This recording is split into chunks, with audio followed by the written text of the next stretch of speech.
میرے نہایت ہی واجب الاحترام سامعین اکرام، السلام علیکم ورحمۃ اللہ وبرکاتہ۔ آج کی اس بابرکت جمعہ المبارک کے نشست میں مجھے آپ حضرات کے سامنے جس عنوان پر لب گشائی کرنے کی سعادت حاصل ہوئی ہے وہ ہے نماز کی حقیقت۔ میں اللہ رب العزت کی بارگاہ سے دعا گو ہوں کہ رب کائنات مجھے کلمہ حق بیان کرنے کی توفیق عطا فرمائے اور بعد میں ہم سب کو اس پر صحیح معنوں میں عمل کرنے کی بھی توفیق عطا فرمائے۔ سامعین کرام، نماز یہ ایک ایسی عبادت ہے کہ اس جیسی اور کوئی عبادت نہیں ہے۔ نماز کو اللہ رب العزت نے ایمان کے ساتھ تعبیر کیا ہے، اور یہ بات آپ جانتے ہیں کہ ہر شے کا ایک ظاہری وجود ہوتا ہے اور ایک باطنی وجود ہوتا ہے۔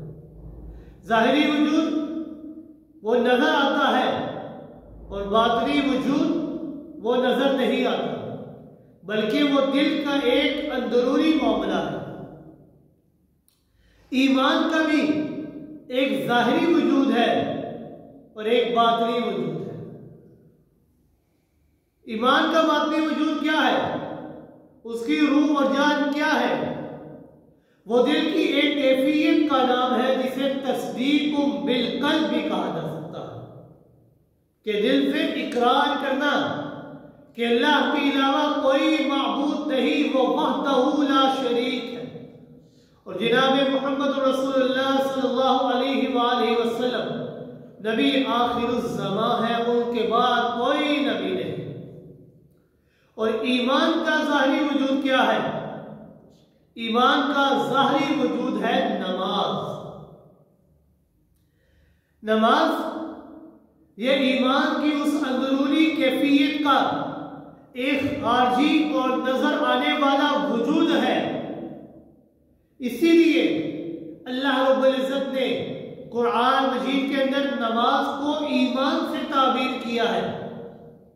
اللہ رب العزت نے دوسرے سپارے کے پہلے رکوع کے اندر ارشاد فرمایا، وَمَا كَانَ اللَّهُ لِيُضِيعَ إِيمَانَكُمْ وَمَا كَانَ اللَّهُ لِيُضِيعَ إِيمَانَكُمْ إِنَّ اللَّهَ بِالنَّاسِ لَرَءُوفٌ رَحِيمٌ۔ کہ اللہ رب العزت ہرگز تمہارے ایمان کو ضائع نہیں کریں گے۔ کیوں؟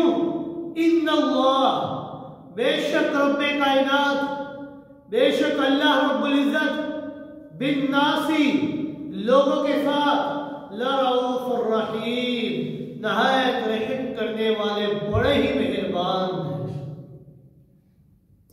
اس آیت کا شان نزول کیا ہے کہ جب جناب محمد رسول اللہ صلی اللہ علیہ وآلہ وسلم مدینہ منورہ کی آمد کے بعد پیغمبر کائنات صلی اللہ علیہ وآلہ وسلم ایک عرصے تک، بعض روایات میں 17 مہینے، بعض روایات میں 16 مہینے تک بیت المقدس کی طرف منہ کر کے نماز پڑھتے رہے۔ بعد ازاں اللہ رب العزت نے آپ صلی اللہ علیہ وآلہ وسلم کو حکم دیا کہ آپ صلی اللہ علیہ وآلہ وسلم آپ اپنے رخ کو تبدیل کر لے، کعبۃ اللہ کی جانب اپنے چہرے اقدس کو پھیر لے۔ آپ کا قبلہ آج کے بعد سے کعبۃ اللہ ہے۔ اسی کے بعد سے لوگ کعبۃ اللہ کی جانب منہ کر کے نماز ادا کرنے لگے، لیکن بعض لوگوں کے دل میں یہ شبہ پیدا ہوا، یہ وسوسہ پیدا ہوا کہ آیا اب تک جو نمازیں ہم نے بیت المقدس کی طرف منہ کر کے ادا کی ہیں، یا وہ لوگ جو اسی حالت میں جو بیت المقدس کی طرف منہ کر کے نماز ادا کیا کرتے تھے، اسی حالت میں وہ اس دنیا فانی سے پردہ روح ہو گئے ہیں، آیا ان کی نمازوں کا کیا بنے گا؟ کیا وہ ضائع تو نہیں ہوگی؟ کیا وہ قبول ہوں گی اللہ کی بارگاہ میں؟ تو اللہ رب العزت نے تسلی دیتے ہوئے فرمایا وَمَا كَانَ اللَّهُ لِيُضِيعَ إِيمَانَكُمْ إِنَّ اللَّهَ بِالنَّاسِ لَرَءُوفٌ رَحِيمٌ کہ میرے بندو پریشان ہونے کی ضرورت نہیں ہے، میں اللہ تمہارے ایمان کو کبھی بھی ضائع نہیں کروں گا، کیونکہ میں اللہ رب العزت نہایت رحم کرنے والا بڑا ہی مہربان ہوں۔ اب اس آیت کے اندر اللہ رب العزت نے نماز کو ایمان سے تعبیر کیا، یہ بتانے کے لیے کہ جو انسان نماز کو ترک کر دیتا ہے اس کا ایمان ہی نہیں، کیونکہ نماز یہ وہ واحد عبادت ہے کہ جو کفر اور ایمان کے درمیان فرق کر دینے والی ہے، اور نماز یہ ایک ایسی عبادت ہے کہ اس سے اجر و ثواب ملنے کے ساتھ ساتھ آدمی کے گناہ بھی معاف ہوتے جاتے ہیں۔ پیغمبر کائنات صلی اللہ علیہ وآلہ وسلم نے اس کی مثال دیتے ہوئے ایک نہر سے لی اور ارشاد فرمایا کہ صحابہ کرام مجھے اس بات کے بارے میں بتاؤ کہ آیا وہ شخص کہ جس کے دروازے کے آگے ایک نہر بہتی ہو اور وہ اس نہر کے اندر دن میں 5 مرتبہ غسل کرتا ہو، آیا اس کے وجود کے اوپر کوئی میل کچیل باقی رہے گا؟ صحابہ کرام نے بیک وقت جواب دیا، فرمایا نہیں یا رسول اللہ صلی اللہ علیہ وآلہ وسلم، اس کے وجود پر کوئی بھی میل کچیل باقی نہیں رہے گا۔ تو آپ صلی اللہ علیہ وآلہ وسلم نے فرمایا كَذَلِكَ مَثَلُ الصَّلَوَاتِ الْخَمْسِ يَمْحُونَ بِهِنَّ الْخَطَايَا، کہ یہی مثال 5 نمازوں کی ہے، يَمْحُونَ بِهِنَّ الْخَطَايَا، کہ جو انسان خشوع و خضوع کے ساتھ ان 5 نمازوں کو ادا کرتا ہے، اللہ رب العزت ان 5 نمازوں کے ذریعے انسان کے تمام گناہوں کو معاف فرما دیتے ہیں۔ بعض روایات میں ہے کہ آپ صلی اللہ علیہ وآلہ وسلم نے بطور استشہاد قرآن مجید کی یہ آیت بھی تلاوت فرمائی، اقم الصلاۃ لدلوک الشمس الى وسط اللیل وقرآن الفجر، اقم الصلاۃ طرفی النہار وزلفا من الليل ان الحسنات يذهبن السيئات ذلك ذکری للذاکرین، کہ دن کے دونوں اطراف میں رات کے کچھ حصوں میں نماز کو ادا کرو، بے شک نیکیاں انسان کے گناہوں کو ختم کر دیتی ہیں، اور یہ نصیحت ہے ان کے لیے جو نصیحت کو ماننے والے ہیں۔ نماز کی خوبی یہ بھی ہے کہ نماز وہ انسان کو بے حیائی اور برائی کے کاموں سے روکتی ہے، یعنی نماز پڑھنے سے آدمی کے دل و دماغ میں ایک ایسی نورانیت پیدا ہو جاتی ہے کہ معاصی اور گناہوں کا جذبہ خود بخود ختم ہو جاتا ہے۔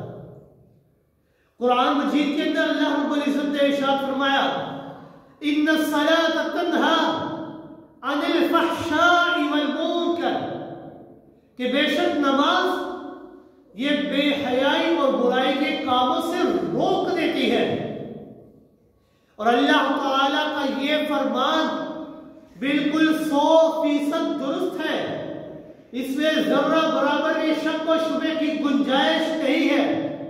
ہاں اگر ہماری نمازیں ہمیں برائی اور بے حیائی کے کاموں سے نہیں روکتی تو اس میں اللہ کے فرمان پر شک کرنے کی گنجائش نہیں بنتی، بلکہ ہماری نمازوں کے اندر غور و فکر کرنا چاہیے کہ ہماری نمازیں وہ حقیقی نماز نہیں ہے، ہماری نمازوں کے اندر کمزوری ہے، نقص ہے، کہ جس کی وجہ سے ہماری نمازیں ہمیں بے حیائی اور برائی کے کاموں سے نہیں روکتی۔ سیدنا عمر فاروق رضی اللہ تعالی عنہ کے دور حکومت میں ایک خوبرو عورت مسجد میں نماز پڑھنے کے لیے آیا کرتی تھی۔ ایک نوجوان اس پر فریفتہ ہو گیا اور روزانہ اس کے راستے میں کھڑا ہونے لگا۔ آخر ایک دن اس نے موقع پا کر اس نوجوان نے اپنا مدعا بیان کر دیا اور اس پاک دامن عورت نے جواباً کہا کہ میری ایک شرط ہے، اگر تم وہ شرط پوری کر دو تو ہو سکتا ہے تمہارا مدعا پورا ہو جائے۔ نوجوان بولا ایک شرط تو کیا، میں تمہاری 10 شرطیں بھی ماننے کے لیے تیار ہوں۔ وہ عورت کہنے لگی میری ایک شرط صرف یہ ہے کہ تمہیں 40 دن بلا ناغہ مسجد نبوی کے اندر باجماعت سیدنا عمر فاروق رضی اللہ تعالی عنہ کے پیچھے نماز ادا کرنا ہوگی۔ نوجوان نے حامی بھر دی اور باقاعدگی سے نماز پڑھنا شروع کر دی۔ کچھ دن تک تو وہ اس عورت کی طرف دیکھتا رہا، مگر بعد میں اس سے توجہ ہٹا دی، توجہ دینا چھوڑ دی۔ جب 40 دن پورے ہونے کو آئے تو وہ عورت ایک دن اسے کہنے لگی کہ اب 40 دن پورے ہونے والے ہیں، تمہاری خواہش کیا ہے؟ تو وہ نوجوان کہنے لگا کہ اب مجھے تیری ضرورت نہیں ہے، اب میرا تعلق میرے محبوب حقیقی کے ساتھ قائم ہو چکا ہے، میرا تعلق میرے رب کے ساتھ جڑ چکا ہے، اور جو تعلق، جو لذت، جو سرور، جو خوشی مجھے اپنے رب کے ساتھ تعلق قائم کر کے ملی ہے وہ اس دنیا کی کسی دولت میں مجھے نہیں ملتی، لہذا اب مجھے تیری ضرورت نہیں ہے۔ بعد میں اس عورت نے اپنا یہ سارا واقعہ اپنے خاوند کو بیان کیا، وہ بڑا حیران ہوا اور اس نے ایک دن سیدنا عمر فاروق رضی اللہ تعالی عنہ کے پاس جا کر یہ سارا واقعہ پیش کیا تو ان کی آنکھوں سے آنسو جاری ہو گئے۔ تو فوراً سیدنا عمر فاروق رضی اللہ تعالی عنہ نے آیت مبارکہ کی تلاوت فرمائی اور ارشاد فرمایا ان الصلاۃ تنہی عن الفحشاء والمنکر، کہ بے شک نماز بے حیائی اور برائی کے کاموں سے روکتی ہے۔ یہ ہماری نمازوں کے اندر کمزوری اور نقص ہے جو ہمیں اس دنیا کے اندر دھکیل رہی ہے، ہمیں برائی اور بے حیائی سے نہیں روک رہی۔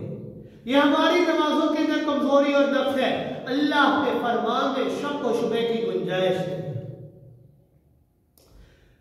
نماز یہ ایک ایسی عبادت ہے کہ اس جیسی اور کوئی عبادت نہیں ہے۔ ایک حدیث میں آتا ہے کہ جناب محمد رسول اللہ صلی اللہ علیہ وآلہ وسلم نے ارشاد فرمایا بشر المشاعین فی الظلم، بشر المشاعین فی الظلم الی المساجد بالنور التام یوم القیامہ، کہ جو لوگ اندھیرے کے اندر مسجد کی طرف آتے ہیں نماز ادا کرنے کے لیے تو بشر المشائین، اے میرے محبوب پاک پیغمبر صلی اللہ علیہ وآلہ وسلم، آپ ان پیدل چل کے آنے والے لوگوں سے ان کو خوشخبری سنا دے۔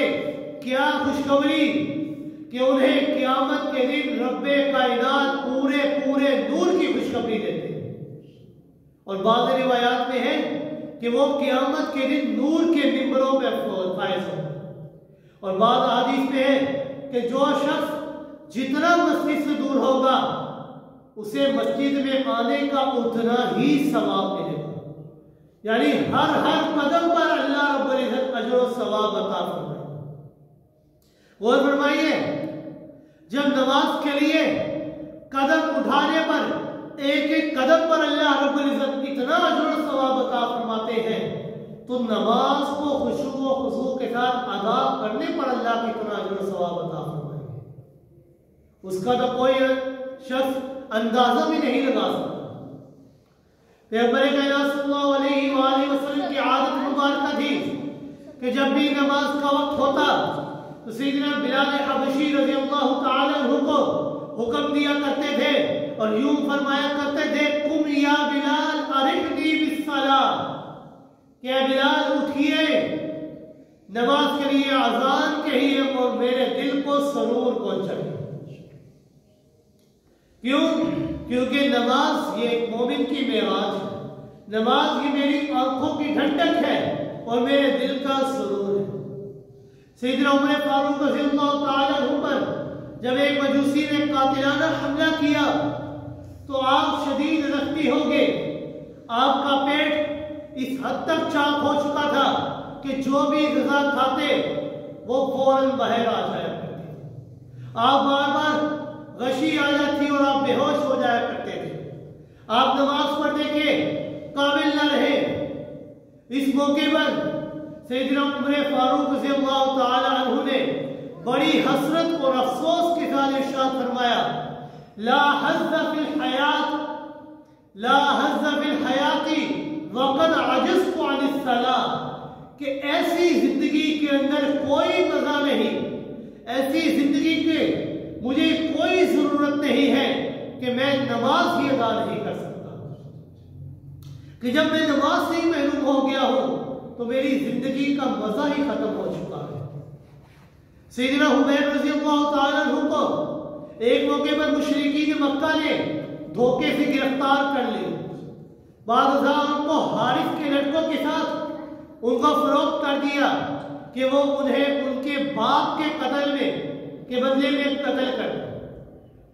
جیسے حضرت حبیب رضی اللہ تعالیٰ عنہ نے جنگ بدر میں ان کو قتل کیا تھا، وہ بھی ان کو قتل کر دیا۔ بعض ازاں وہ لوگ آپ کو قتل کرنے کے لیے حرم سے باہر لے گئے تنعیم کے مقام پر، پھر آپ کو سوری پر لٹکانے لگے، تو اس وقت سیدنا حبیب رضی اللہ تعالی عنہ سے انہوں نے ان کی آخری خواہش پوچھی کہ کوئی آخری تمنا ہے تو بتاؤ۔ سیدنا حبیب رضی اللہ تعالی عنہ نے فرمایا کہ مجھے اللہ کے حضور کھڑے ہو کر 2 رکعت نماز پڑھنے کی اجازت دے۔ چنانچہ آپ نے اس آخری وقت میں اللہ کے حضور کھڑے ہو کر 2 رکعت ذرا اجرت سے جلدی سے نماز کو مکمل کیا اور پھر ارشاد فرمایا لولا ان تظنوا فی خشیت الموت لأدرکها، کہ اگر مجھے یہ خطرہ نہ ہوتا کہ تم لوگ میرے بارے میں یہ کہو گے کہ محمد رسول اللہ صلی اللہ علیہ وآلہ وسلم کا صحابی یہ موت سے ڈر گیا ہے، تو میں ان 2 رکعتوں کو اور بھی زیادہ طویل کر دیتا۔ میں نے یہ نماز کو جلدی اس لیے پڑھا ہے کہ تم مجھے ڈرپوک رکھو، یہ نہ کہو کہ محمد رسول اللہ صلی اللہ علیہ وآلہ وسلم کا صحابی موت سے ڈر گیا، ہم موت سے نہیں ڈرا۔ اسی طرح پیغمبر کائنات صلی اللہ علیہ وآلہ وسلم نے اپنے 2 صحابہ حضرت عمار بن یاسر رضی اللہ تعالیٰ اور حضرت عباد بن بشر رضی اللہ تعالیٰ عنہ کو رات کے وقت دشمن کی نقل و حرکت کرنے کے لیے بھیجا۔ حضرت عمار مہاجر تھے اور حضرت عباد یہ ایک انصاری صحابی تھے۔ دونوں حضرات نے طے کیا کہ رات کے تھوڑے حصے میں پہرا دوں گا، باقی حصے میں تم پہرا دینا۔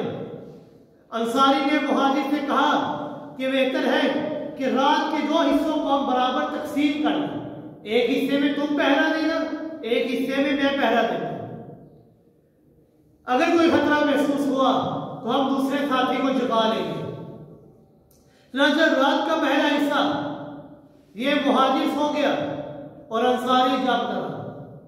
انصاری صحابی وہ سوچنے لگے کہ میں نے جاگنا تو ہے، کیوں نہ میں نفل نماز بھی شروع کر دوں۔ جب جاگنا ہے تو فائدہ یہ ہے کہ میں نماز ہی ادا کر دوں۔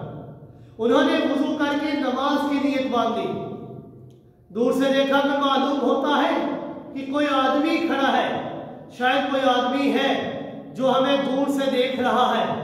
دشمن نے تیر مارا اور وہ تیر سیدھا انصاری صحابی کے بدن میں آ کر گھس گیا۔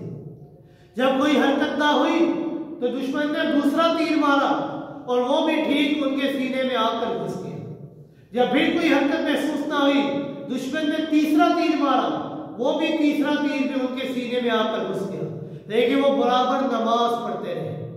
بڑے اطمینان سے نماز کو مکمل کر کے اپنے ساتھی کو جگایا، اور جب آپ کو خون میں لت پت دیکھا تو حیران ہو کر بولا کہ آخر اتنے نازک مرحلے میں آپ نے مجھے جگایا کیوں نہیں، نماز کو مختصر کیوں نہ کر دیا؟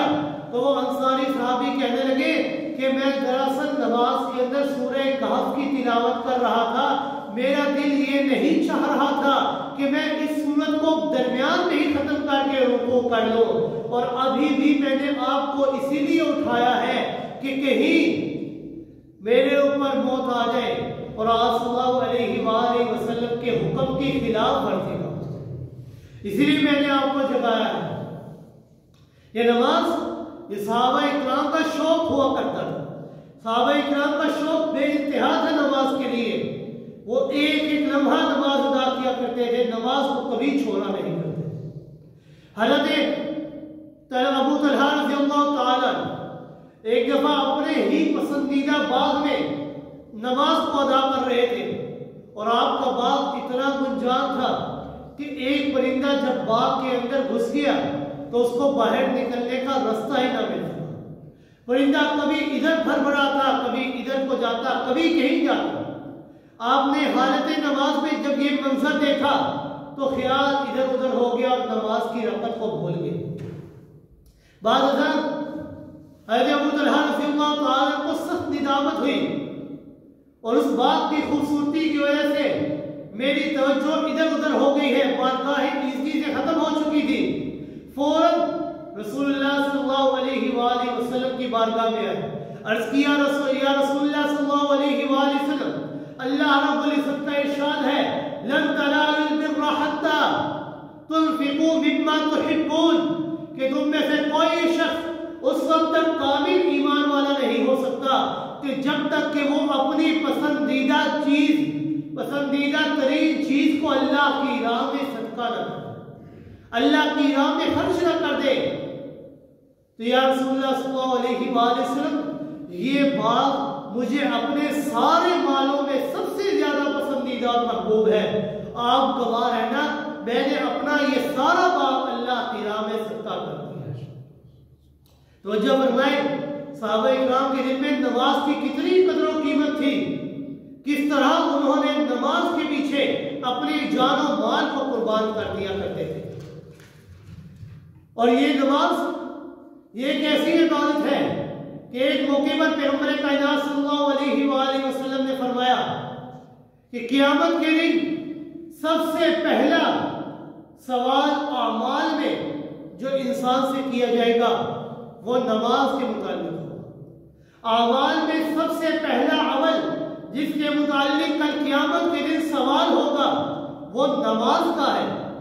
فَإِن صَلُحَتْ وَقَدْ أَفْلَحَ وَأَنجَحَ، اگر تو انسان کی نماز ٹھیک ہو گئی، صلحہ تو وہ ٹھیک ہو گیا، وَأَنجَحَ کامیاب ہو گیا، نجات پا گیا۔ وَإِن فَسَدَتْ خَابَ وَخَسِرَ، لیکن اگر نماز کے اندر کوئی بگاڑ آ گئی، کوئی کمی آ گئی تو یقیناً آدمی نامراد اور خائب و خاسر ہو گیا۔ روز محشر کے جان بازار زبون اولین پرستش نماز ہے۔ خدا نہ خواستہ کہ اگر قیامت کے دن اگر ہماری نمازوں کے اندر کمی پائی گئی تو اللہ تعالیٰ اپنے فرشتوں سے فرمائیں گے انظروا هل عبدی من تطوع، کہ جاؤ میرے فرشتوں جاؤ دیکھو اس کے نامہ اعمال میں کوئی نفلی نماز موجود ہے۔ فرشتے جا کر دیکھیں گے اور اللہ رب العزت سے ارشاد فرمائیں گے جی ہاں اللہ رب العزت اس کے نامہ اعمال میں نفلی نماز بھی موجود ہے۔